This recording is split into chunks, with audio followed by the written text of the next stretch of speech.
आप अभी बैठकर ये वीडियो देख रहे हैं। अभी के अभी ज़रा सोचिए कि आप जिस परिस्थिति में हैं, क्या उस परिस्थिति से आगे जाना चाहते हैं? क्या आप अपने जीवन में आगे बढ़ना चाहते हैं? अगर आपका जवाब हाँ है, तो अब अपने आप से दूसरा सवाल कीजिए कि उस परिस्थिति से आगे जाने के लिए आप क्या कर सकते हैं? क्या आपके पास कोई प्लान है? अब इनमें से सभी लोगों के पहले सवाल का जवाब हाँ होगा, लेकिन ज़्यादातर लोग दूसरे सवाल में अटक जाते हैं कि हम आगे तो बढ़ना चाहते हैं, सफल होना चाहते हैं, लेकिन उसके लिए आखिर हम करें तो करें क्या? हम ऐसा क्या करें जिससे हम अपने जीवन में आगे बढ़ पाएं और सफल हो पाएं? क्या कोई ऐसी चीज़ है जो अगर हमें पता चल जाए तो हम अपनी ज़िंदगी में सफल हो सकें? तो इसका जवाब है हाँ। सिर्फ एक ऐसी चीज़ है जिसे करने से हम बहुत आगे जा सकते हैं, और वो है शुरू करना। ये बात सुनने में जितनी आम और छोटी लग रही होगी, लेकिन इसका असर उतना ही बड़ा होता है। हमारे जीवन की सबसे बड़ी चतुराई है सोचना, लेकिन सबसे बड़ी बेवकूफ़ी है सिर्फ सोचना। इस दुनिया में ऐसा कोई इंसान नहीं मिलेगा जो आगे बढ़ना या सफल होना ना चाहता हो, लेकिन उनकी सबसे बड़ी गलती ये होती है कि वे सिर्फ इसके बारे में सोचते ही रहते हैं। हम सभी के जीवन में ऐसा कभी ना कभी ज़रूर हुआ होगा कि आपके सामने कोई ऐसा व्यक्ति आया जो कोई काम करके सफल बना, और आपको लगा कि अरे इसमें कौन सी बड़ी बात है, ये तो मैं भी कर सकता हूँ। और बेशक इसमें कोई दो राय नहीं है कि आप में वो पूरी क्षमता है कि आप उस काम को कर सकते हैं, लेकिन उस व्यक्ति में और आप में सिर्फ इस बात का फ़र्क है कि उसने उस काम की शुरुआत करी और उस काम को किया।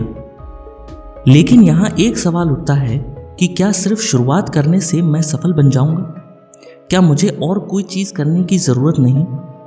तो इसका जवाब है कि सफलता के लिए शुरुआत करना हमारा सबसे पहला कदम है, और हमारा सबसे पहला कदम सबसे बड़ा कदम होता है। लेकिन अब सबसे बड़ी बात कि शुरुआत करने का असल मतलब क्या है। मान लीजिए कि अगर हमें कोई बिजनेस स्टार्ट करना है, तो क्या हम बस बिना सोचे समझे उसे स्टार्ट कर दें? तो हमारे कहने का मतलब ये बिल्कुल नहीं है। दरअसल इसका असल अर्थ ये है कि अगर हमें कोई बिजनेस स्टार्ट करना है, तो उसके लिए हमें नॉलेज, लर्निंग, प्लानिंग और पैसों की ज़रूरत पड़ती है। तो बिजनेस करने के लिए नॉलेज लेना शुरू करो, सीखना शुरू करो, प्लानिंग करना और पैसों का इंतज़ाम करना शुरू करो। ऐसे बैठे रहने से कुछ नहीं होने वाला। अगर हमें अपनी हेल्थ ठीक करनी है, तो सिर्फ 5 मिनट की एक्सरसाइज से शुरुआत करो। ऐसे बैठे रहने से कुछ नहीं होने वाला।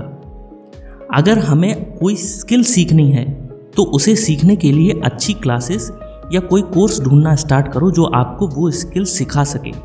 ऐसे बैठे रहने से कुछ नहीं होने वाला। जब हम किसी चीज़ की शुरुआत करते हैं और उसे करना शुरू कर देते हैं, तो हमें कई जगहों पर परेशानी होती है, और फिर हम उन परेशानियों का हल ढूंढते हैं और उन्हें ठीक करते हैं। ऐसे करते करते हम आगे बढ़ते जाते हैं और चीज़ों को सीखते जाते हैं। लोग किसी चीज़ की शुरुआत इसलिए नहीं करते क्योंकि वो चीज़ों के बारे में सिर्फ सोचते ही रहते हैं कि क्या करना है या कैसे करना है। बल्कि सच तो ये है कि अगर आप शुरुआत कर दें, तो आपको धीरे धीरे सारी चीज़ें पता चलती जाएंगी और आप आगे बढ़ते चले जाओगे। अब कई लोग ऐसे होते हैं जो किसी काम को करना शुरू भी कर देते हैं, लेकिन 5 दिन, 6 दिन या 1 हफ्ते बाद उसे छोड़ देते हैं, उसे आगे तक जारी नहीं रख पाते। तो देखिए, एक बार आनंद नाम के व्यक्ति ने महात्मा बुद्ध से पूछा कि इस दुनिया में सबसे शक्तिशाली चीज़ क्या है?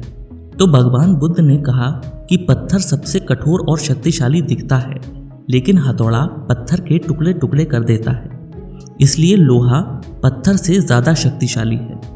लेकिन लोहार आग की भट्टी में लोहे को गलाकर उसे मनचाही शक्ल में ढाल देता है। तो आग लोहे और पत्थर से अधिक शक्तिशाली है। लेकिन आग कितनी भी बलशाली क्यों न हो, पानी उसे शांत कर ही देता है। इसलिए पानी पत्थर, लोहे और आग से भी ज़्यादा शक्तिशाली है। लेकिन पानी से भरे बादलों को वायु एक जगह से दूसरी जगह उड़ाकर ले जाती है। इसलिए वायु जल से भी अधिक शक्तिशाली है। लेकिन हे आनंद, इच्छा शक्ति वायु की दिशा को भी मोड़ सकती है, इसलिए सबसे अधिक शक्तिशाली व्यक्ति की इच्छा शक्ति है। ध्यान रखिए, हमारी इच्छा शक्ति से शक्तिशाली कोई चीज नहीं होती। इंसान की इच्छा शक्ति इतनी बलशाली होती है कि एक इंसान Dashrath Manjhi the mountain man ने सिर्फ एक छेनी और हथौड़ी की मदद से पहाड़ तक को खोदकर रास्ता बना दिया था। अगर आप वाकई में अपनी पूरी इच्छा शक्ति के साथ किसी कार्य को करते हैं तो उसमें कुछ ना कुछ उतार चढ़ाव मिलेंगे, लेकिन अंत में हमेशा आपको सफलता ही मिलेगी। हमारा किसी चीज़ को शुरू करना और उसे छोड़ देना हमारी एक तरह की असफलता है, और अगर हम अपने जीवन में असफल नहीं होते तो इसका मतलब ये है कि हम अपने जीवन में प्रयास नहीं कर रहे। अपनी कई असफलताओं के बावजूद जब हम निरंतर प्रयास करते रहते हैं तभी हम उस काम में सफल बन पाते हैं।